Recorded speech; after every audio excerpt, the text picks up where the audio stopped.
نبي بعد أما بعد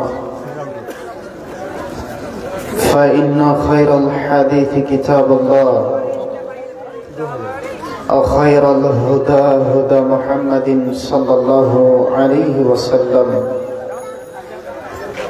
وشر الأمور محدثاتها وكل محدثة بدعة وكل بدعة ضلالة وكل ضلالة في النار.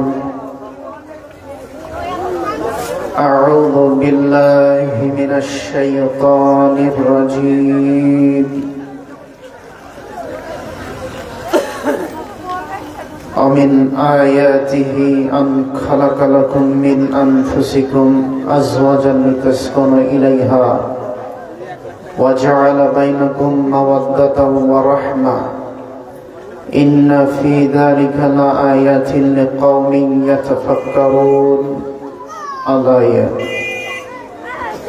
وقال الله تعالى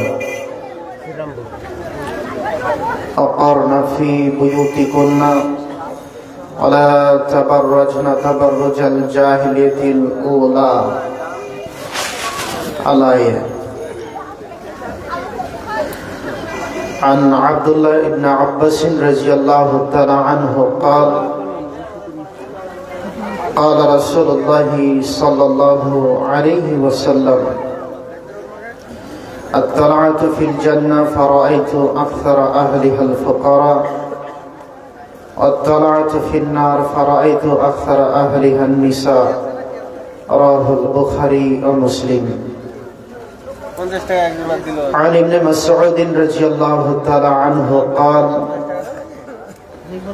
قال رسول الله صلى الله عليه وسلم لا تباشر المرأة المرأة فتنعتها لزوجها كأنه ينظر إليها.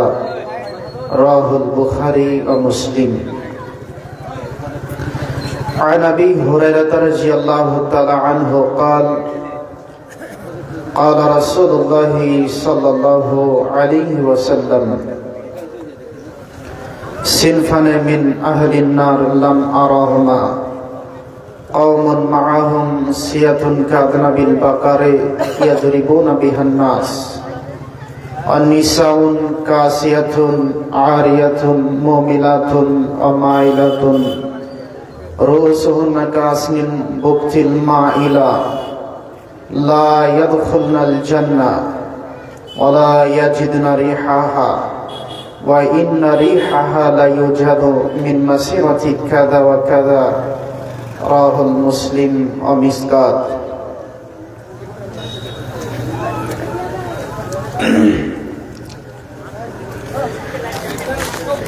খামরাজপুর মাঠপাড়া নতুন গোরস্থানের উন্নতিকল্পে এক বিরাট ধর্মীয় সভা। উক্ত সভার নির্বাচিত সুনামধন্য সভাপতি সাহেব, মঞ্চে উপবিষ্ট অতিথিবৃন্দ, সামনে বসে থাকা দিনী ভাই সকল, পর্দানাসীন মা বোন,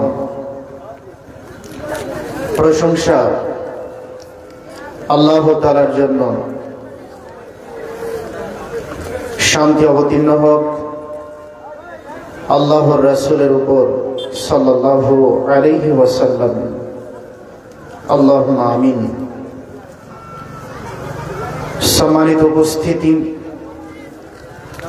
আজকের দিনী বৈঠকের বক্তব্যের বিষয়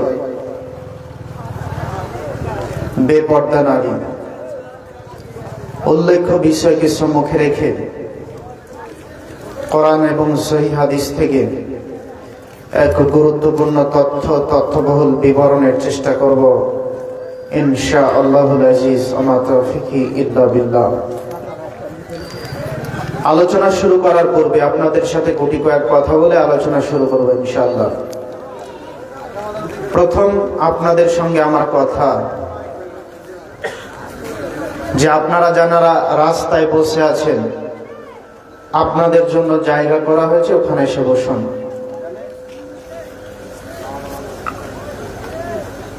মনে হচ্ছে যেন এমন ভাবে বসে আছেন যে 5 মিনিট আলোচনা শুনবেন, ভালো লাগলে বসবেন, না হলে উঠে চলে যাবেন। যেভাবে বসে আছেন এটা ইসলামিক শরিয়ত অনুযায়ী বসানো হয়নি। একটু সামনে চলে আসেন যে কটা মানুষ আছেন। আর আপনাদেরকে একটা কথা জিজ্ঞাসা করতে চাচ্ছি, সেটি হলো এই, ওইদিকে আরো একটা জালসা হচ্ছে নাকি? মানুষ সবাই ওইদিকে যাচ্ছে কেন? ওইদিকে আরো একটা জালসা আছে নাকি আপনাদের? ওইদিকে জালসা আছে কি? ওখানে বেশ্যাখানা খুলে রেখেছেন, তাই ওইদিকে যাচ্ছে, তাই না? ধর্মীয় সভা, এটা ইসলামিক সভা। এখানে জেনার উদ্বোধন হতে পারে? এই খেমরাজপুর মাঠ পাড়ায় সবাই মুসলমান, সবার জিম্মেদারি বেহায়াপনাকে, নির্লজ্জতাকে ঠেকাতে হবে। সবার জিম্মেদারি না? ওখানে মেলা চলবে আর এখানে জালসা হবে, এটা কি ভালো দেখায়? এখানে যতগুলো মানুষ আছে এর শতগুণ বেশি মানুষ আছে ওখানে। যদি ওইটা না হতো তাহলে যে যুবকগুলো ওখানে গেছে বলতো যে বাড়িতে বসে থেকে কি হবে, চল তো একটু যাই, খেমরাজপুর মাঠ পাড়ায় জালসা হচ্ছে তো একটু শুনে আসি। যখন আপনি মেলার ব্যবস্থা করেছেন তখন আর তারা আসেনি, তার কারণ ওখানে আপনার মেয়ে সুন্দর করে লিপস্টিক আর ওই মেকআপ করে ঘুরে বেড়াচ্ছে, তখন এরাও হরিণ দেখার জন্য চলে গেছে। কথা খারাপ লাগছে কি? যে যুবকগুলো সালাত আদায় করে না, যারা দিনের মধ্যে নেই, তাদেরকে আমরা এভাবে নিয়ে আসতে পারবো না দিনের মধ্যে। যতদিন এই জাহেলিয়াত থাকবে, মেলা নামক জাহেলিয়াত সমাজে, ততদিন পর্যন্ত আমরা মানুষকে সঠিক দিন বোঝাতে পারবো না, অক্ষম। কেন? তাদেরকে বোঝাতে হলে তাদের ব্যবস্থাপনা প্রয়োজন। কিন্তু আমরা ব্যবস্থাপনা করি ঠিকই, কিন্তু ব্যবস্থাপনার পিছনে শয়তানি একটা কর্ম রেখে দিই, যার কারণে তারা এদিকে আসতে পারে না, ওইদিকে চলে যায়। সম্মানিত উপস্থিতি, প্রোগ্রামকে অনুরোধ জানাচ্ছি, অনুরোধ রক্ষা করুন। আমি আপনার জন্য এসেছি, আপনার জীবনের কিছু না কিছু উপকার করবই করবো ইনশাল্লাহ। যারা এখনো দোকানে আছেন, যারা এখনো বাজারে আছেন, দয়া করে এখানে আসার চেষ্টা করুন। আপনার জীবনের কিছু না কিছু উপকার করে যাব, এই আশা নিয়ে আমি এসেছি। আপনি যদি ওখানে বসে থাকেন তাহলে আমি বুঝবো আমাকে অপমান করছেন। কেন? আমি আমার পক্ষ থেকে কোনো কথা বলতে আসিনি, আমি আমার নিজস্ব কোনো কথা বলতে আসিনি, আমি আমার রূপ সৌন্দর্য দেখাতে আসিনি। জি, আমি আমার রূপ সৌন্দর্য কি দেখাবো? আমি তো দেখতেই কালো মানুষ। আমি যার জন্য এসেছি সেটা হলো কোরআন এবং সহিহ হাদিস দিয়ে এই জাতির পরিবর্তন করব, এই জাতিকে কিছু দিব, জাতির জীবন আলোকিত করব, এজন্য আমার আশা। অতএব সম্মানিত দিনী ভাই, সম্মানিত যুবক ভাই, সম্মানিত মা ও বোন, যে যেখানে আছেন, দয়া করে আপনি আপনার স্থান গ্রহণ করুন, আপনি এখানে আসার চেষ্টা করুন। সম্মানিত দিনী ভাই, বলতে বড় কষ্ট লাগে, আমাদের কালকে গেল ঈদ, তাই না? আর আজকে হলো জালসা। ঈদ মানে একটা ইবাদত। যারা রমজান মাসে ইবাদত করেছে তারা ঈদের দিন আনন্দিত হবে, খুশি হবে। এটা গতি ঠিক আছে, মেনে নিলাম। কিন্তু ঈদ মানে আজকে উৎসব, ঈদ মানে আজকে বেহায়াপনা। জালসা মানে একটা দিনের আলোচনা, জান্নাত জাহান্নামের কথা হবে, এখানে দিনের কথা হবে। কিন্তু জালসা মানেও আজকে উৎসব হয়ে গেছে, ঈদ মানে উৎসব হয়ে গেছে। দেখেন গতকালকে কত যুবক আছে যারা ঈদের সালাত আদায় করার পরে বাইক নিয়ে রাস্তায় বের হয়েছে, পুরো রাস্তাকে কাঁপাতে কাঁপাতে গেছে,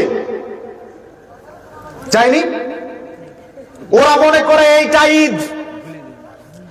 আজকে আপনাকে বলছি তারা ঈদ পালন করছে জেনা, তাদের কাছে ঈদ মানে হলো জেনা। আজকে এই কেশবপুর নয়, এই খামরাজপুর মাঠপাড়া নয়, পুরো ভারত বাংলাদেশ পাকিস্তানের যতগুলো পার্ক আছে সব পার্কে প্রত্যেকটা গ্রামের মুসলমানের বাচ্চা, যে সমস্ত যুবক ওরা পার্কে গিয়ে ডান্স করছে, ওরা পার্কে গিয়ে নারী নিয়ে ফুর্তি করছে, তারা এর মাধ্যমে ঈদ উল ফিতর এটাকে উদযাপন করছে। ঈদ হলো মানুষের একটা গুরুত্বপূর্ণ দিন, যেই দিন মানুষ দোয়া করবে, যেই দিন মানুষ আল্লাহর কাছে ক্ষমা চাইবে, যেই দিন মানুষ আল্লাহর কাছে শুকরিয়া আদায় করবে। কিভাবে জাতি বুঝলো যে তাদেরকে ঈদ মানে ওই পতিতালয়ে যেতে হবে, ওই বেশ্যাখানায় যেতে হবে, পার্কে যেতে হবে?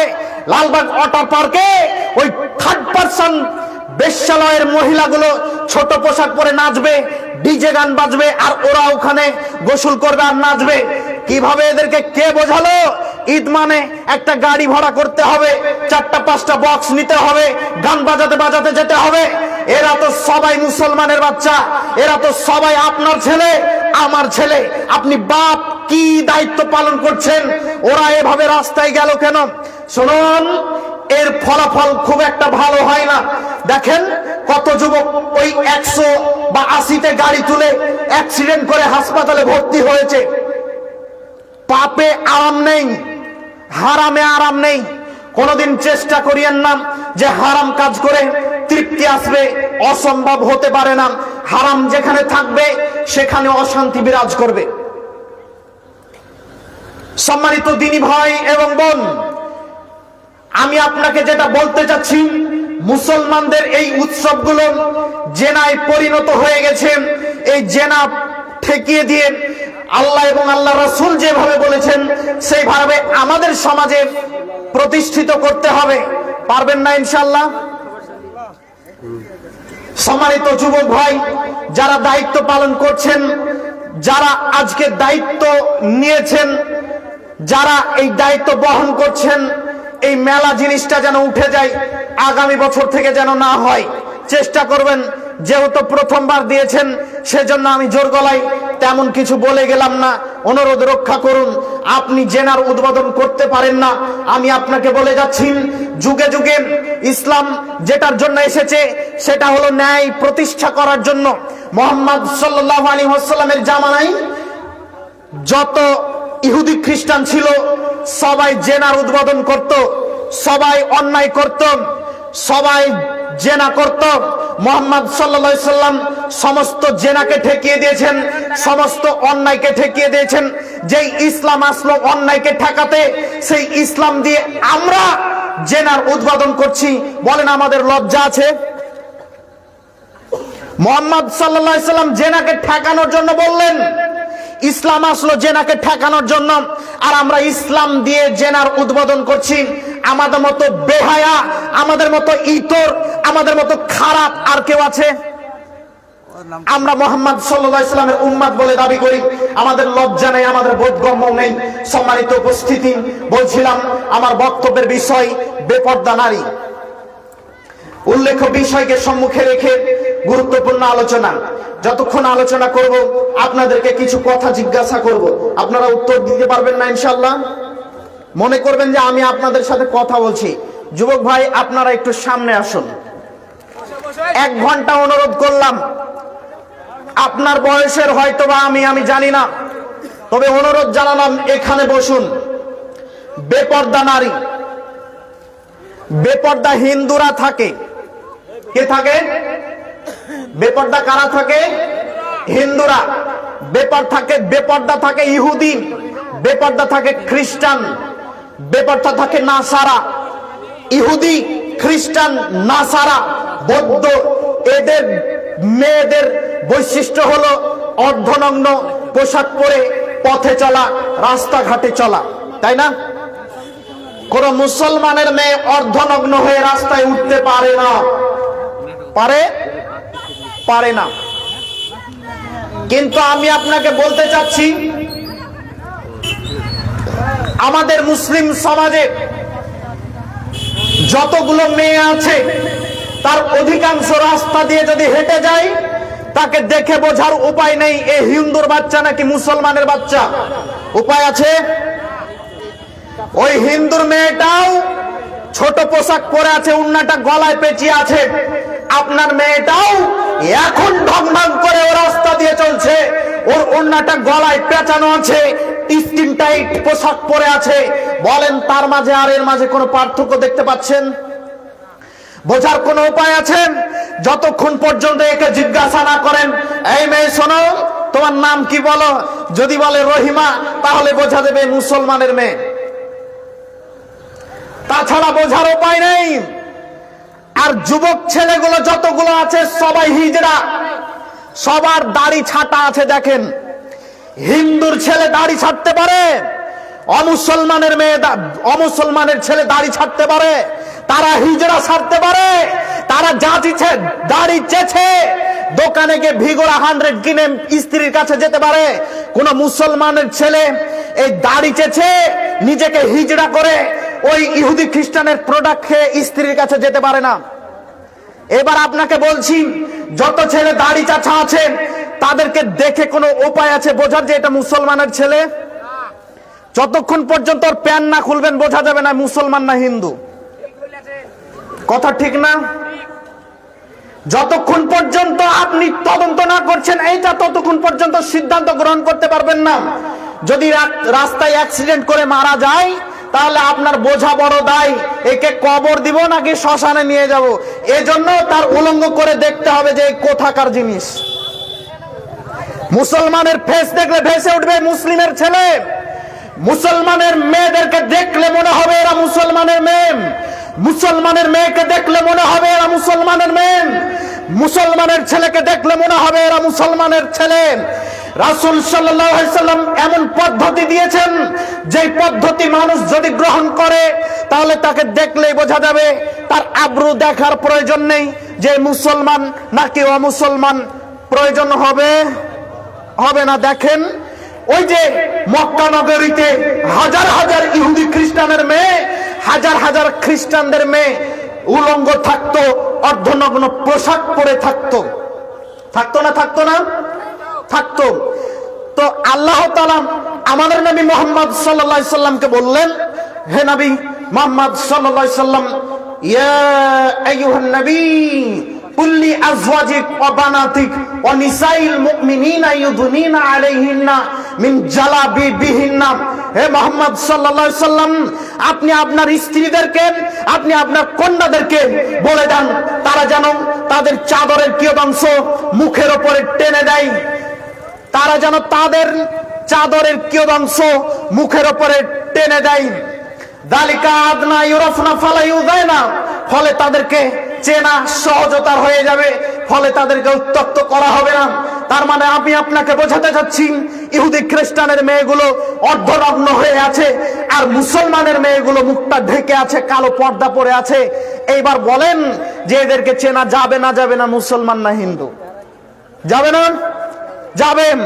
তো তৎকালীন বোঝা যেত, একটা মুসলিম মেয়ে রাস্তা দিয়ে যদি হেঁটে যেত, মানুষ সহজে বুঝতে পারতো যে এরা মুসলমানের মেয়ে। আজকে আব্দুল কুদ্দুসের মেয়ে রাস্তা দিয়ে হেঁটে যায়, কেউ বুঝতে পারে না এটা মুসলমান নাকি হিন্দু। আজ থেকে 1450 বছর পূর্বে পর্দার বিধান ফরজ হয়েছে। আজকে বর্তমান সময়ে মনে হচ্ছে পর্দার বিধান সুন্নাত নয়, নফল। তার মানে আমাদের মেয়েগুলো পর্দার বিধানকে কেউ ফরজ মনে করে না, আবশ্যকীয় মনে করে না। তারা বেপর্দা হয়ে সালাম করে, তারা বেপর্দা হয়ে রাস্তা চলে, তারা 5 ওয়াক্ত সালাত আদায় করে, কিন্তু কেউ পর্দা করে না। এই গ্রামে যদি 10টা মেয়ে পাওয়া যায়, 10টা মহিলা পাওয়া যায় যারা 5 ওয়াক্ত সালাত আদায় করে, কিন্তু 2টা মহিলা পাওয়া মুশকিল, বড় দায় যারা পর্দা করে। চাচা যান, আপনাকে জিজ্ঞাসা করছি, বলেন তো কথা ঠিক না ভুল? কেউ তো মনে করে না যে পর্দা করা ফরজ। এই যে এই মেয়েগুলো, ও কি আমেরিকা থেকে এসেছে? ওটা কোনো না কোনো মুসলমানের মেয়ে, ওটা হিন্দুর মেয়ে নয়, কোন কাপুরুষ বাপ তাকে জন্ম দিয়েছে। একে ঠেকাতে পারেনি, একে বলতে পারেনি ও মা শোনো, আম্মু তুমি মুসলিমের মেয়ে গো, তুমি জালসা শুনতে যাচ্ছ, যাও পর্দা করে যাও।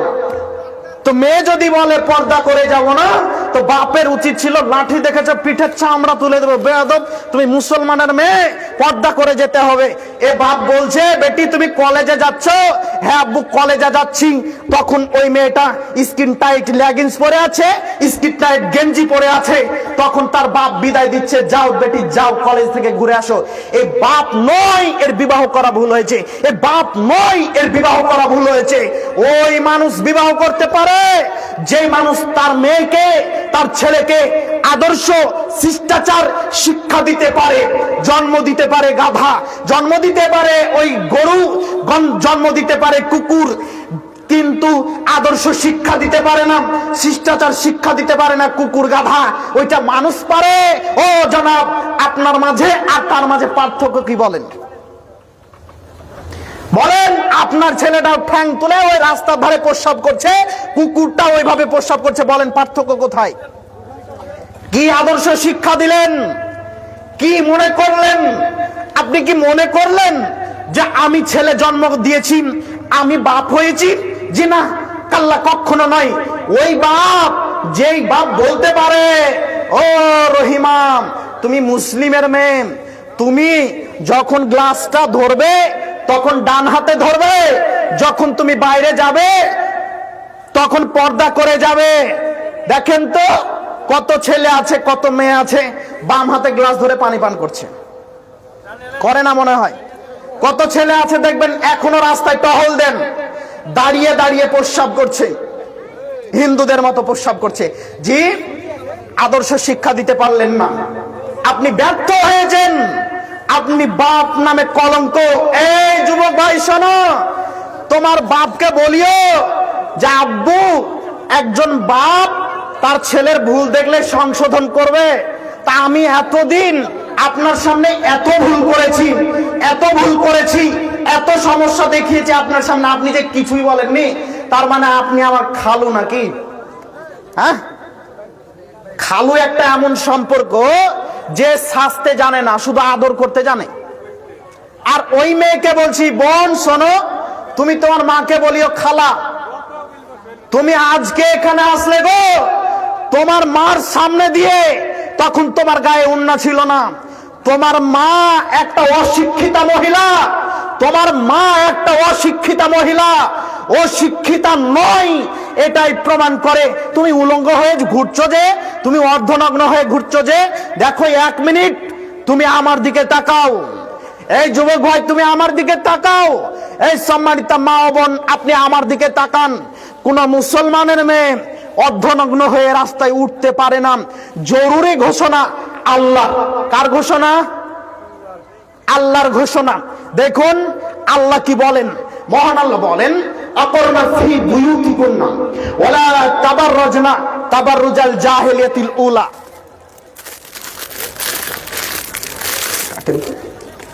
মহান আল্লাহ বলেন আকরনা ফি বুয়ুতিকুন্না ওয়ালা তাবাররাজনা তাবাররুজাল জাহিলিয়াতিল উলা। এই পৃথিবীর মানুষ যারা মুসলমানের ঘরে জন্ম নিয়েছো, তোমরা স্বগৃহে অবস্থান করো, তোমরা স্বগৃহে থাকো, নিজের বাড়িতে থাকো। ওই বর্বরতার যুগে, ওই বেশ্যালয়ের পতিতালয়ের যুগে, যেই সময় মানুষ ছিল অশিক্ষিত, যেই সময় মানুষ ছিল জেনায় লিপ্ত, যেই সময় মানুষ ন্যায় অন্যায় বুঝতো না, যেই সময় মহিলাগুলো নগ্ন অর্ধনগ্ন রাস্তায় পেশ করত, ওইভাবে তোমরা নিজেদেরকে অর্ধনগ্ন নগ্ন হয়ে রাস্তায় উঠিও না, জাতির সামনে পেশ করিও না।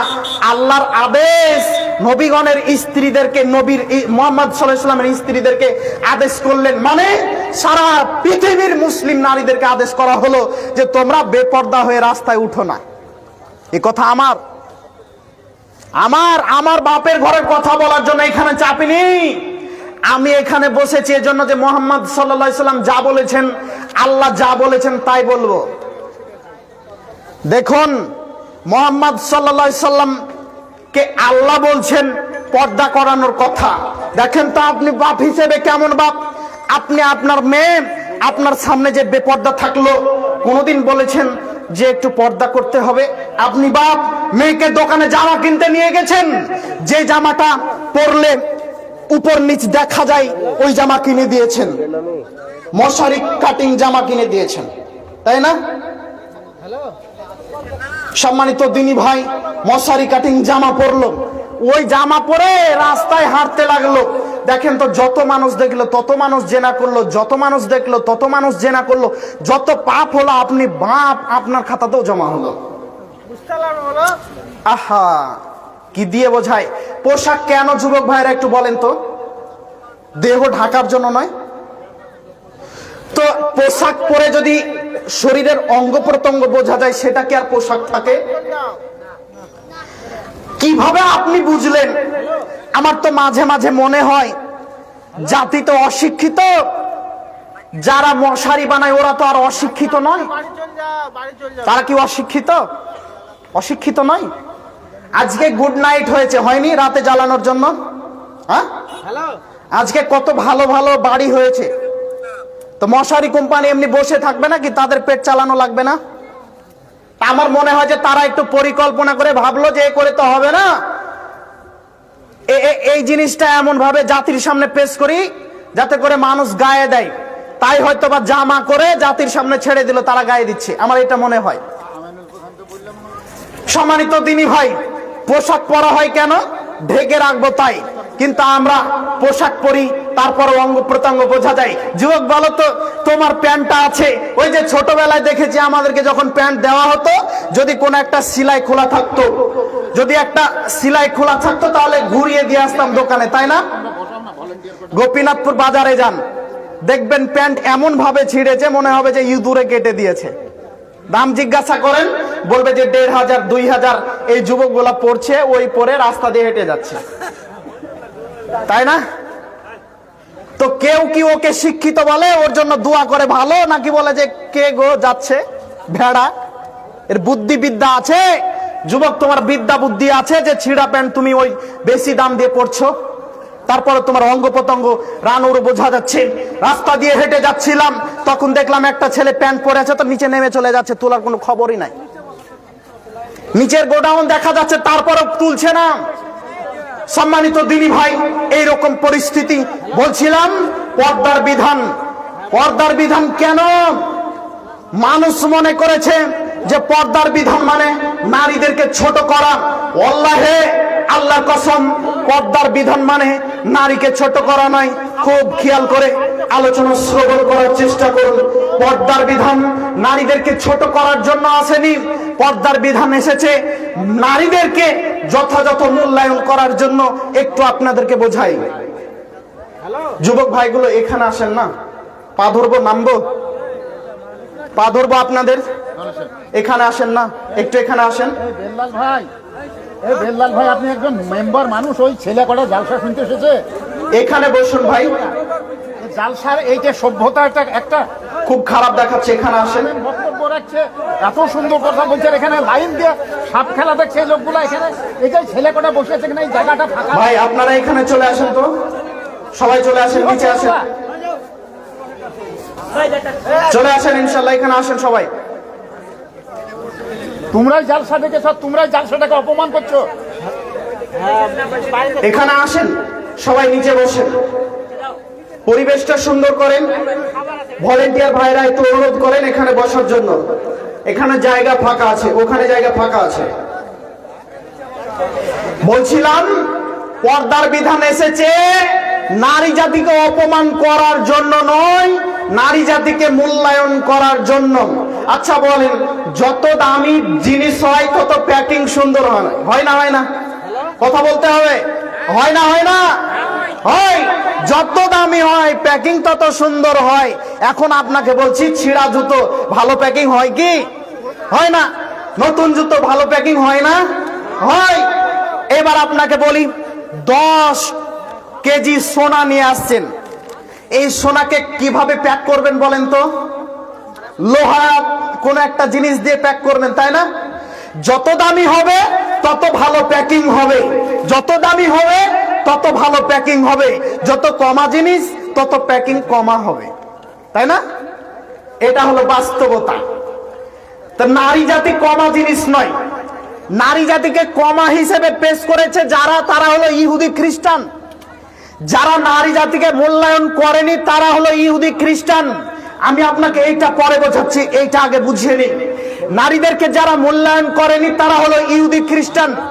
নারীকে যারা মূল্যায়ন করেছে তারা হলো মুসলমান, তারা হলো মুহাম্মদ সাল্লাল্লাহু আলাইহি সাল্লামের উম্মত, তারা হলো মুহাম্মদ সাল্লাল্লাহু আলাইহি সাল্লামের সঙ্গী সাথী। এই ইসলাম নারীকে মূল্যায়ন করেছে। ইহুদি খ্রিস্টানের নারীদের যখন হায়েজ বা ঋতু হতো তখন তারা বলতো ছি ছি ছি ছি ছি, এ পচে গেছে, যাও একে বাইরে রেখে আসো, যেই দিন এ পবিত্র হবে সেই দিন ঘরে তুলবা। এর হাতে রান্না খাওয়া যাবে না, এর কাছে শোয়া যাবে না, এর কাছে থাকা যাবে না। আচ্ছা বলেন, ইসলামে এরকম প্রথা আছে কি? নেই। তারা নারীকে অর্ধনগ্ন করে, তারা 20টা 30টা নারীকে একটা পুরুষেই ভোগ করে, এরকমটা মুসলিমদের মাঝে আছে কি? নেই।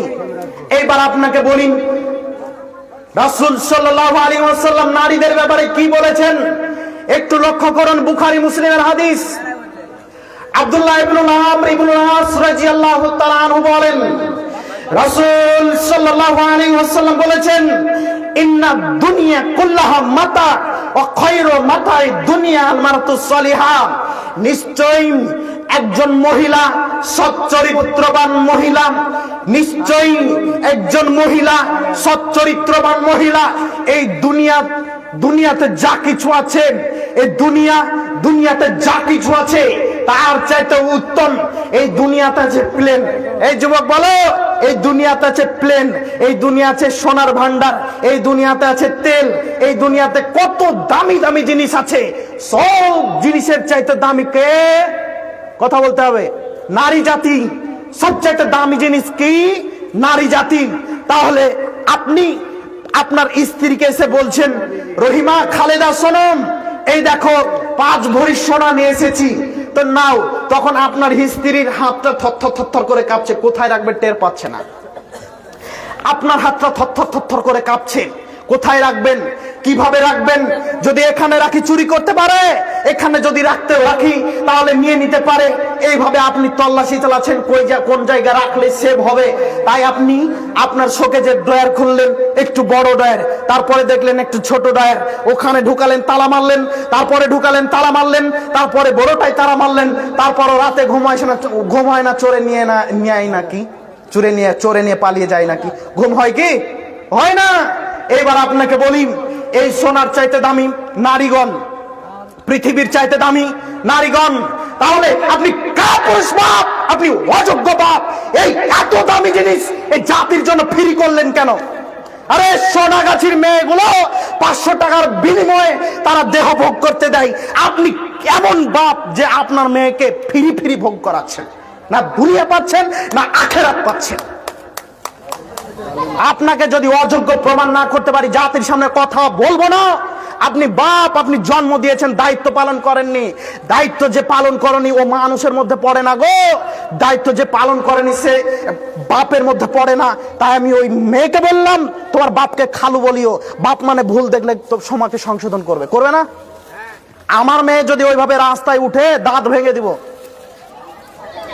আমার স্ত্রী যদি ওইভাবে রাস্তায় উঠে, তাহলে আমার স্ত্রীকে একদিন রাখবো না। আমি ইসরাফিল সালাফি ওপেন বলে যাচ্ছি। আপনি কেমন স্বামী, আপনি কেমন বাপ? আপনার সামনে দিয়ে এত দামি জিনিস আল্লাহ বলছেন, ও পৃথিবীর পুরুষগণ শোনো, তোমাদের জন্য একটা জিনিস দিলাম, যেখানে শুলে কোটি টাকা খাটে শুয়ে যা মজা পাবা তার চাইতে বেশি মজা পাবা, তার নাম হলো স্ত্রী। আল্লাহ বলছেন, আমিন আয়াতিহি আন খালাকালাকুম মিন আনফুসিকুম আজওয়াজাল লিতাসকুনু ইলাইহা ওয়া জাআলা বাইনাকুম মাওয়াদ্দাতা ওয়া রাহমা।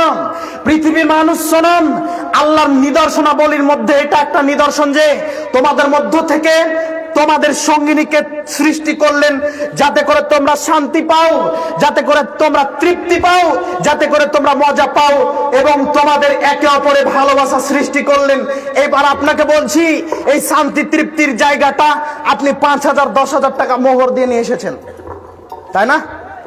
মোহর দিয়ে বিবাহ করলেন আপনি, ঈদের শাড়ি জামা কাপড় কিনে দিলেন আপনি, আর ওই জনগণ দেখে মজা নিল। বুঝেননি? আপনি কষ্ট করে রোজগার করে কেরালা থেকে ইনকাম করে স্ত্রীকে দামি কাপড় দিলেন, দামি শাড়ি দিলেন, দামি আইলানা দিলেন, দামি মেকআপ দিলেন, ওই ল্যাকমি কোম্পানির দিলেন গো, আর সেগুলো মেঘে জনগণকে দেখালো, আপনাকে দেখালো না রাতে। আল্লাহ বলছেন যে তোমার শান্তির জন্য বানালাম, তা আপনি জনগণকে শান্তি দেওয়ার জন্য ছেড়ে দিলেন। আর ওই যে যুবক ভাই ঈদের দিনে বাইকে বসিয়ে নিয়ে ওই রাস্তা দিয়ে চলছে, সবাইকে দেখাচ্ছে আর যাচ্ছে, লজ্জা লাগে না, খারাপ লাগে না যে আপনি মোহর দিয়ে বিবাহ করলেন আর মজা নিচ্ছে আর একজন? একটা গাড়ি যদি আপনি কিনেন, ওই গাড়িটা অন্যজনকে ব্যবহার করতে দিবেন কি না? আপনি ব্যবহার করবেন? আপনি ব্যবহার করবেন নিশ্চয়। একটা জামা আপনি কিনলেন, আপনি ব্যবহার করবেন নাকি পাড়ার মানুষ ব্যবহার করবে? আপনি ব্যবহার করবেন। তাহলে আপনার স্ত্রীকে আপনি কত কষ্ট করে দিলেন, জামা কাপড় দিলেন, খামে পরা যা লাগে সব দিলেন, আর স্ত্রীটাকে দেখে মজা নিচ্ছে পাড়ার লোক। ছি ছি ছি ছি ছি।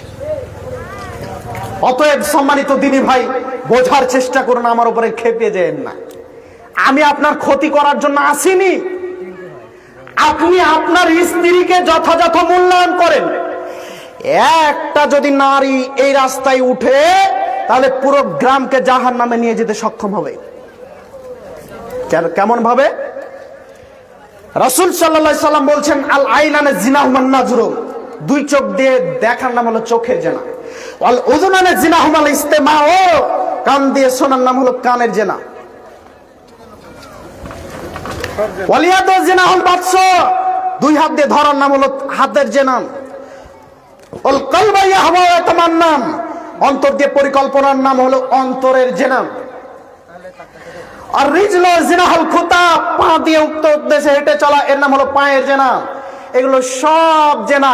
যে মেয়েটা রাস্তা দিয়ে হেঁটে গেল, শতপুরুষ দেখলো, সবাই তৃপ্তি নিল, সবাই অন্তরে জেনা করলো, সবাই তৃপ্তি নিল, সবাই অন্তরে জেনা করলো। এইবার আপনাকে বলছি, একজন দায়ুস, সেই বাপ, যেই বাপ তার মেয়েকে রাস্তায় তুলেছে, দায়ুসকে যে বাড়িতে বেহায়াপনার সুযোগ দেয়, সেই দায়ুস। ইবনে ওমর রাদিয়াল্লাহু তাআলা আনহু বলেন, রাসূল সাল্লাল্লাহু আলাইহি ওয়াসাল্লাম বলেছেন, সালাসাতুন ক্বাদ হারামাল্লাহু আলাইহিমুল জান্নাহ, তিন শ্রেণীর মানুষের জন্য জান্নাত হারাম। জান্নাত যাবে না এই কথা বলেননি, আল্লাহর নবী বললেন জান্নাত হারাম, জান্নাত হারাম, জান্নাত হারাম। এক, মুদমিনুল খামর, যে ব্যক্তি নিয়মিত নেশাদার দ্রব্য খায়, পান করে। যে মানুষ বিড়ি খায়, যে মানুষ জর্দা খায়, যে মানুষ গুটকা খায়, যে হুজুর গুল করে, যে মানুষ নেশাদার দ্রব্য সব সময় পান করে, এই মানুষের জন্য জান্নাত হারাম। দুই, ওয়ালা কুন, যেই ছেলে যেই মেয়ে তার বাপ মায়ের অবাধ্য হয়, এর জন্য জান্নাত হারাম।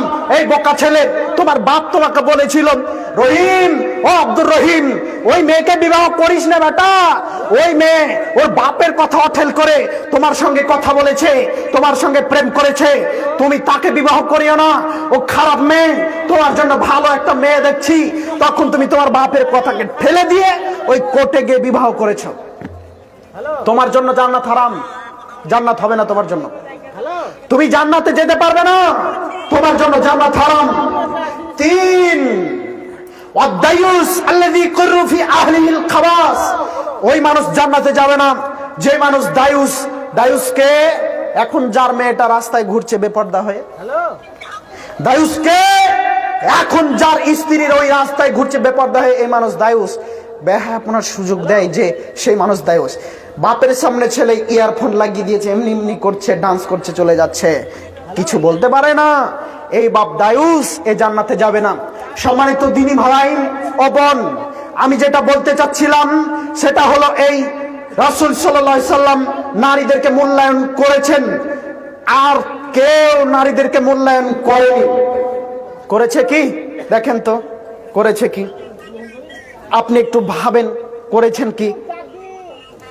আজকে বিভিন্ন জায়গায় দেখবেন অর্ধনগ্ন হয়ে যেসব মেয়েগুলো রাস্তায় চলছে, যাদেরকে বলা হয়েছে এর নাম আধুনিকতা, যারা বলছে এর নাম আধুনিকতা, তাদের হাত থেকে তারা নিরাপত্তা পেয়েছে কি? পেয়েছে? কথা বলেন, আমার কথা বুঝতে পারছেন না আপনারা? যারা বলছে যে নারীকে নিরাপত্তা আমরা দিব, বেপর্দা করে এর নাম আধুনিকতা, তাদের হাত থেকে নারীরা কি আজকে সুরক্ষিত? সুরক্ষিত নয়। আচ্ছা বলেন, নারীরা যদি বেপর্দা হয়ে বেশি সুরক্ষিত হয়, নারীরা যদি বেপর্দা হয়ে বেশি সুরক্ষিত হয়, তাহলে ভারতবর্ষে ধর্ষণ কম হবে, তাই না? হবে না? হবে না? ধর্ষণ কম হবে। কিন্তু ভারতবর্ষে আজকে যে পরিমাণে ধর্ষণ হচ্ছে, এই পরিমাণে ধর্ষণ কি সৌদি আরবের মাটিতে হয়? কেন হয় না? ওখানে আছে পর্দার বিধান, ওখানে আছে যথাযথ নারীকে মূল্যায়ন, সেখানে আছে নারীকে যথাযথ মূল্যায়নকরণ বিধান, বিধিবিধান, যার কারণে জেনা কম, যার কারণে নারীকে ধর্ষণ করা কম, যার কারণে ওখানে নারীরা খুব শান্তি শৃঙ্খলার সাথে শান্তি শৃঙ্খলার সাথে বসবাস করছে, কোনো অসুবিধা নেই। কিন্তু আমাদের দেশে ওইভাবে কি বসবাস করতে পারে? পারে না। আর একটু বলে যাই, সম্মানিত দিনী ভাই, ইবনে মাসউদ রাদিয়াল্লাহু তাআলা আনহু বলেন, পর্দার গুরুত্ব দেখাচ্ছি, কত পর্দার গুরুত্ব রয়েছে ইসলামে, কত পর্দার গুরুত্ব রয়েছে। ইবনে মাসউদ রাদিয়াল্লাহু তাআলা আনহু বলেন, রাসূল সাল্লাল্লাহু আলাইহি ওয়াসাল্লাম বলেছেন, লা তুবাশিরুল মারআতাল মারআ ফাতানআতহা লিজাওজিহা কাআন্নাহু ইয়ানজুরু ইলাইহা। একজন নারী আর একজন নারী একে অপরের অঙ্গের সঙ্গে অঙ্গ লাগাতে পারে না। যদি একজন নারী অপরজন নারী একে অপরের অঙ্গ লাগায়, তাহলে ওই নারীর বিবরণ তার স্বামীর কাছে দিতে পারে। তখন স্বামী অন্তরের চোখে তাকে খেয়াল করবে। যখন একজন স্ত্রী কোনো একজন মহিলার গায়ে হাত দিবে, তখন সে তার স্বামীর কাছে গিয়ে বলে দিতে পারে, মহিলাদের পেটে কথা থাকে না, ও হয়তোবা বলে দিতে পারে আল্লাহ রাসূল সাবধান করছেন, তার অঙ্গের সাথে অঙ্গ লাগায়ও না। তখন যদি অঙ্গ লাগাও, তাহলে তার স্বামীকে বলে দিবে, অন্তরের চোখে দৃষ্টি দিবে, ওই মেয়েটা যদি এমন নরম হয় তাহলে কেমন লাগবে, যার জন্য হারাম করে দেওয়া হয়েছে। হাদিস বুখারী মুসলিম। এবার আপনাকে বলছি, একজন মহিলার গায়ে হাত লাগাতে পারে না, একজন মহিলার গায়ে হাত লাগাতে পারে না। আপনার মেয়ের বিবাহ হবে, তাই আপনার মেয়ের হলুদের অনুষ্ঠান চলছে, ওর যত বান্ধবী আছে সবাই এসে হলুদ মাখিয়ে দিচ্ছে, সবাই এসে হলুদ মাখিয়ে দিচ্ছে, শরীরের নরমতা সে উপভোগ করছে। একদিন হয়তোবা তার স্বামীকে বলে দিতে পারে। যার কারণে আমি আপনাকে বলছি, কোন নারীকে হলুদ মাখাতে পারে না। তাহলে হলুদ মাখাবে কে? আপনি বলে যান, ওর বান্ধবী তো হলুদ মাখাতে পারে না, পাড়ার মেয়েগুলো হলুদ মাখাতে পারে না, তাহলে হলুদ মাখাবে কে? আমার মেয়ে হলুদ মাখবে। আচ্ছা মাখুক, আমি দ্বিধাদ্বন্দ্ব কিছু করছি না, বাধা দিচ্ছি না। হলুদ মাখাবে ওর মা কি মরেছে? ওর খালা কি মরেছে? ওর ফুপু কি মরেছে? ওর খালা ফুপু দাদি নানি যারা আছে তারা হলুদ মাখিয়ে দিবে। এরা কোনোদিন তার স্বামীকে বলতে পারবে না। এবার আপনাকে বলছি, এই জাতি কত অজ্ঞ। আরে মহিলাদেরকেই নিষেধ করা হচ্ছে, সেখানে ভাবিরা এসে দেওরকে হলুদ মাখিয়ে দেয়। কথা ভুল বলছি যুবক? ডলে ডলে মাখিয়ে দেয়, কাপড় তুলে মাখিয়ে দেয়। হয় না? বিবাহের সূচনাতে যদি জেনা হয়, তাহলে এই দাম্পত্য জীবন কিভাবে সুখময় হতে পারে? যেই বিবাহে জেনা দিয়ে উদ্বোধন হয়, এই বিবাহ কিভাবে সুখময় হতে পারে? এই জীবন কিভাবে ভালো হতে পারে? এই মেয়ের পেট থেকে কিভাবে ভালো সন্তান হতে পারে? তাই না? এইবার আপনাকে বলছি, শোনেন, খুব ভালো করে শোনার চেষ্টা করেন। ভাবি এসে দেওরকে হলুদ মাখিয়ে দেয় না? দেওর মানে আধা স্বামী, সমাজে প্রচলন। আর রাসূল সাল্লাল্লাহু আলাইহি সাল্লামের ভাষাই হলো, যখন আল্লাহ নবীকে বললেন, আল্লাহ নবী বলেন দেওর সম্পর্কে কি বলা হয়েছে, তখন আল্লাহ নবী বলছেন, আমল মাউত, ও হলো মালিকুল মাউত। আজরাইল, আজরাইল বোঝেন তো? মালিকুল মাউত না বুঝলে আজরাইল তো বোঝেন, তাই না? মালিকুল মাউত, মানুষ যেমন মালিকুল মাউতকে দেখে দৌড়ে পালিয়ে যায়, দেওরকে যদি ভাবি দেখে তাহলে দৌড়িয়ে পালিয়ে যেতে হবে। তখন এখন ভারত, বাংলাদেশ, পাকিস্তানের ভাবিরা বলছে, যদি দেওর আসছে তখন বলছে, ও দেওরা তুমি কোথায় ছিলে, আমি তোমাকে খুঁজছিলাম গো, একটু শপিং মলে যেতে হবে। দেওর হলো মৃত্যু সমতুল্য, আর সেই দেওরকে ভাবি হলুদ মাখিয়ে দেয়, সেই দেওরের সঙ্গে বাজার করতে যায়। ও জনাব, আপনার না ওটা স্ত্রী, আপনি মরেছে, আপনি নিয়ে যেতে পারেন না বাজারে, আপনি তাকে নিয়ে যেতে পারেন না, আপনার স্ত্রী, আপনার ভাই কেন নিয়ে যাবে? সম্মানিত দিনী ভাই, আরো বলি, এই যে দুলা ভাই, লাখো দুলা ভাইকে আজকে হত্যা করতে হতো, যদি ইসলামিক রাষ্ট্র হতো, লাখো দুলা ভাইকে মাটিতে পুঁতে হত্যা করতে হতো, ইট ঢেল পাথর মেরে হত্যা করতে হতো, যদি এটা ইসলামিক রাষ্ট্র হতো। কেন হুজুর বলেন? দেখেন তো, ওই যে দুলা ভাই তার শালিকে কোলে করে নিয়ে বেড়াচ্ছে, জেনা নয়? বিবাহিত যদি নারী পুরুষ জেনা করে তাহলে তার বিধান কি?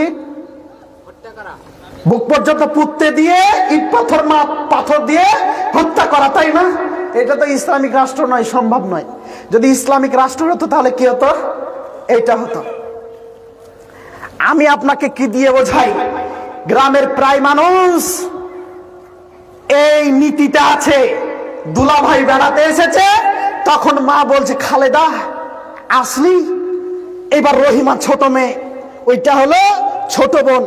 তখন মা ওই বড় মেয়েকে বাদ দিয়ে ছোট মেয়েকে বলছে, যাও দুলাভাইকে চা দিয়ে আসো। তখন ওই ঘরে কেউ নেই, দুলাভাই আছে আর শালি আছে।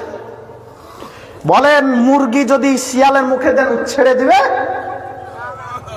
ছেড়ে দেয় কি? আমি এখনো দেখি ওই যে বৃদ্ধারা, যাদের সামনে যদি শালিকা আসে তো হাত ধরে টান দেয়। টকবগে গরম যুবক, তার সামনে শালি যাচ্ছে গো, তার সামনে শালি যাচ্ছে, ও ছেড়ে দিবে? শালি জেনার ছলে শালিকে জেনা ভোগ করবে, মানে জেনা করবে, এই তালে দুলাভাই কত কি বলছে। রহিমা, ঈদে কি নিবা বলো? যা নিবা তাই দিব। দুলাভাই এই নিব, এই দিব। এইবার এই মেয়েটাকে এই যুবক বিবাহ করে নিয়ে এসেছে, সংসার ভালো যাবে না। আমি আপনাকে স্ট্যাম্প পেপারে স্ট্যাম্প মেরে সিগনেচার করে দেব, সংসার ভালো যাবে না। বাপ কি দিয়েছে এটা মনে রাখতে মেয়েরা পারবে না, কিন্তু দুলাভাই যে জেনার ছলে দিয়েছে, জেনার তাগিদে দিয়েছে, এইটা মনে রাখবে, এইটা মনে রাখবে। আপনার যদি কাপড় কমা হয়ে যায় তাহলে বলবে, আমার দুলাভাই কত ভালো, ওই তো ভালো কাপড় দিত, আমার বোন কত ভালো আছে, আমার কপালে খারাপ জুটেছে। আর বাপ যদি ভালো কাপড় দেয় তারপরও বলবে যে ওইটা ছিল বাপ আর এটা হলো স্বামী, স্বামীর সংসারে যা জুটেছে তাই দিয়েছে। কথা বুঝেননি?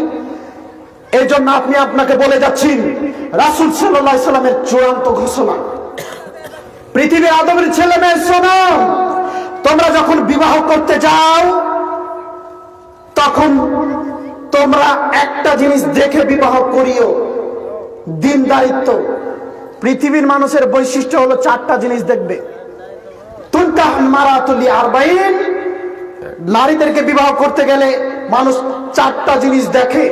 লিমালিহা, ধন সম্পদ, অলি হাসাবিহা, বংশমর্যাদা, অলি জামালিহা, তার সৌন্দর্য, অলি দিনিহা, তার দিন ধর্ম।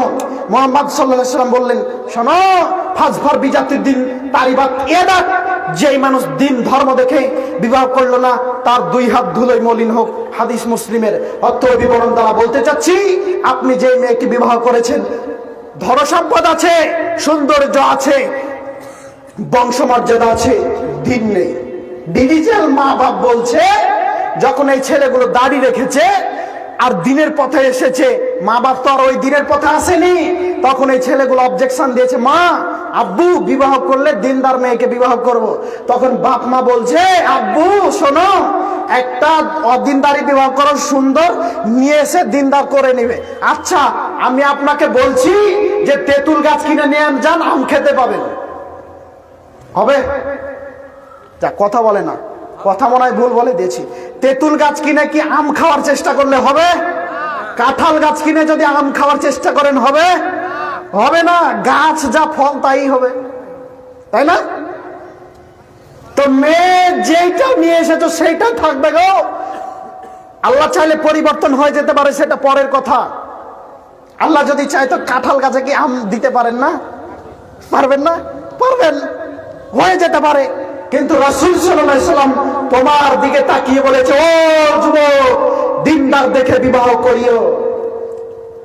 কয়টা মেয়েকে দিনদার দেখে বিবাহ করেছো বলো? তোমরা যদি বলতে আমরা দিনদার ছাড়া বিবাহ করব না, তাহলে কোন মেয়ের বাপ বেপর্দা করে রাস্তায় তুলতো না মেয়েকে। ওরা জলদি মাদ্রাসায় ভর্তি করতো আর ইমানদার করে তুলতো। কেন আমার মেয়ের বিবাহ হবে না? যে আমাদের সমাজে একটা নীতি আছে, মেয়ে কোরআন মাজিদ পড়তে জানে কি জানে না দেখতে গিয়ে জিজ্ঞাসা করে, করে না? করে কি করে না? তো দেখবেন মেয়েগুলো যে কোনো মূল্যে কোরআন মাজিদ পড়া শিখে, শিখে না? শিখে। যদি আমরা দিনদার মেয়ে বিবাহ করবে এমন শপথ নিতে পারতাম, প্রতিশ্রুতি নিতে পারতাম, ইনশাল্লাহ মেয়ের বাপগুলো সবাই মাদ্রাসায় পাঠিয়ে দিত মেয়েদেরকে। যুবক ভাই হাত তুলে বলো তো, দিনদার মেয়ে বিবাহ করবো ইনশাল্লাহ। ভয় পাচ্ছে গো, লজ্জা পাচ্ছেন নাকি? লজ্জারই তো ব্যাপার। বাপ মায়ে তো বিবাহ দিতে চায় না। বয়স এখন 25 বছর, যদি হাত তুলি বাড়ি থেকে বাপ মা বকবে। সম্মানিত দিনী ভাই, প্রতিশ্রুতি গ্রহণ করতে হবে। দিনদার ছাড়া মেয়েকে বিবাহ করব না। আমার জীবন সুখময় দেখতে চাই, ইনশাল্লাহ দিনদার ছাড়া বিবাহ করবেন না। হাত তুলে বলেন ইনশাল্লাহ।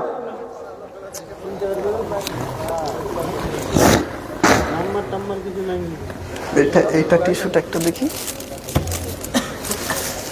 আচ্ছা মুখে বলেন, হাত তুলতে হবে না। ইনশাল্লাহ, জোরে ইনশাল্লাহ। আরে ভয় ঢুকিয়ে দেন না গো, বাপ আছে যদি এখানে, যাতে কোনোদিন সাহস না পায় ওই বেপর্দা নারীকে বিবাহ করতে বলার। খুব সাবধান থাকবেন, খুব সাবধান থাকবেন। আপনার স্ত্রী জাহান্নামে নিয়ে যেতে পারে, আপনার স্ত্রী জান্নাতে নিয়ে যেতে পারে। কেমন ভাবে? যদি বেগানার স্ত্রীকে বিবাহ করেন, অধার্মিক বিবাহ করেন, তাহলে এই মেয়ে ফজর হয়ে যাবে, ডাকবে না। আর যদি দিনদার বিবাহ করেন, তাহলে চিঠি কেটে তুলে দেবে, ফজরের টাইম হয়ে গেছে, তাড়াতাড়ি মসজিদ যাও, জান্নাত হবে ইনশাল্লাহ। আমাদের যেমন হয়, বুঝেননি? তেমন তোমারও হবে। একটু চেষ্টা করতে হবে। বলছিলাম বেপর্দা নারী এরা জাহান্নামে যাবে। যারা বেপর্দা হয়ে চলবে এরা জাহান্নামে যাবে। সাথে সাথে বাপ মাকেও নিয়ে যাবে, সাথে সাথে স্বামীকেও নিয়ে যাবে, সাথে সাথে ভাইকেও নিয়ে যাবে, যে পরিবারের বড় ভাই। তার কারণ বাপ যখন বেঁচে আছে তখন বাপের উপরে, বাপ যখন মারা গেছে তখন ভাইয়ের উপরে, যখন ভাই নাই তখন মা আছে, মা যখন নাই বিবাহ দিয়ে দিয়েছে তখন স্বামী আছে, তাই না? বাপ চাচারা আছে ইত্যাদি। সম্মানিত দিনী ভাই, একটা নারী একা জাহান্নামে যাবে তা নয়, আপনাকে নিয়ে যাবে। এই জন্য বলছি পর্দার গুরুত্ব খুব বেশি। বলছিলাম যারা বেপর্দা হয়ে থাকবে তারা জাহান্নামে যাবে। রাসূল সাল্লাল্লাহু আলাইহি ওয়াসাল্লামের বাণী, আব্দুল্লাহ ইবনে আব্বাস রাদিয়াল্লাহু তাআলা আনহু বলেন, রাসূল সাল্লাল্লাহু আলাইহি ওয়াসাল্লাম বলেছেন, আত-তালাতু ফিল জান্নাহ ফারাইতু আকসারা আহলিহাল ফুকারা। আমি জান্নাত দেখলাম, তো জান্নাতের অধিকাংশ অধিবাসী হলো গরীব মানুষ। কথা বুঝেছেন? আত-তালাতু ফিন নার ফারাইতু আকসারা আহলিহান নিসা। আমি এরপরে জাহান্নাম দেখলাম, তো জাহান্নামের অধিকাংশ অধিবাসী হলো নারী, অধিকাংশ অধিবাসী হলো নারী। নারী আর নারী, নারী আর নারী, নারী আর নারী। হাদিস বুখারী মুসলিম। এখন সাহাবীগণ বলছেন, আল্লাহর নবী এরা জাহান্নামে এত বেশি কেন? ইয়াকফুরুনা বিল্লাহ, তারা কি আল্লাহর সাথে নাফরমানি করে, আল্লাহর কথা মানে না? তখন রাসূল সাল্লাল্লাহু আলাইহি ওয়াসাল্লাম বললেন, না তারা এটা করে না, তারা তার স্বামীর শুকরিয়া আদায় করে না। এই যুবক বলো তো, এই যুবক ভাই বলেন, এই যে কিছুদিন আগে, কালকে ঈদ হলো, তার কয়েকদিন আগে একটা ভিডিও ভাইরাল হয়েছিল, দেখেছিলে কি? যে স্বামীর সাধ্যের মধ্যে নেই একজোড়া জুতো কিনে দেওয়ার, শাড়ি কিনে দেওয়ার, স্ত্রী বাধ্য করছে না, কিনে দিতেই হবে। আক্ষেপে টেনশনগ্রস্ত হয়ে আত্মহত্যা করেনি? করেছে না করেনি? করেছে। একটা স্ত্রী একটা স্বামীর মাথায় যে পরিমাণ টেনশন দিতে পারে পৃথিবীর কোনো আদালত দিতে পারে না। আপনি একটা শাড়ি কিনে নিয়ে এসে দিয়েছেন, শাড়িটা দেখে বলছে যে কি যে শাড়ি কিনে এসেছে, মোটা চোখ নাই, নিয়ে চলো বাজারে। এবার বলেন মনটা কি ভালো আছে? মাথায় বড় বোঝা চেপে গেছে। এইবার আপনাকে বলি, আপনার স্ত্রী যদি দিনদার হতো তাহলে বলতো, ও স্বামী আপনি তো আমাকে দেখবেন এই স্বামী শাড়ি পরে, আপনি জানিয়ে এসেছেন তাতে আমি খুশি। এবার বলেন কত তৃপ্তি আছে? অনেক তৃপ্তি না? অনেক তৃপ্তি আছে। এই জন্য আমি আপনাকে বলছি দিনদার বিবাহ করেন। আপনি ওই মেয়েটাকে সারা বছর সব দিয়েছেন, ঈদের দিন কাপড় কেনার পয়সা নেই, তখন ওই স্ত্রী বলছে তোমার সংসারে এসে সুখ পেলাম না। বলেন এইবার যে স্ত্রীর জন্য হাড় ভাঙা পরিশ্রম করলেন, সেই স্ত্রী ঈদের দিনে একটা জামা না দেওয়ার কারণে বলছে তোমার সংসারে এসে সুখ পেলাম না, এই স্ত্রীর উপরে ভালোবেসে কাজ করছে। এই জন্য চাই দিনদার স্ত্রী, যে দিনদার স্ত্রী শুধুমাত্র আপনার মুখের দিকে তাকিয়ে যত দুঃখ কষ্ট সব ভুলে যাবে, আপনার মুখের দিকে তাকিয়ে বলবে যে আপনি কত কষ্ট করেন আমার জন্য, হাড় ভাঙা পরিশ্রম করেন আমার জন্য, সর্বদা আপনার সেবায় আমি নিযুক্ত, সর্বদা আপনার সেবায় আমি নিযুক্ত। এই স্ত্রী সবাই চান না? চান না? সবাই চান। তাহলে পিতাদেরকে প্রতিশ্রুতি নিতে হবে, ওই রকম একটা মেয়ে তৈরি করতে হবে ইনশাআল্লাহ। ইনশাআল্লাহ ইনশাআল্লাহ সবাই চেষ্টা করব।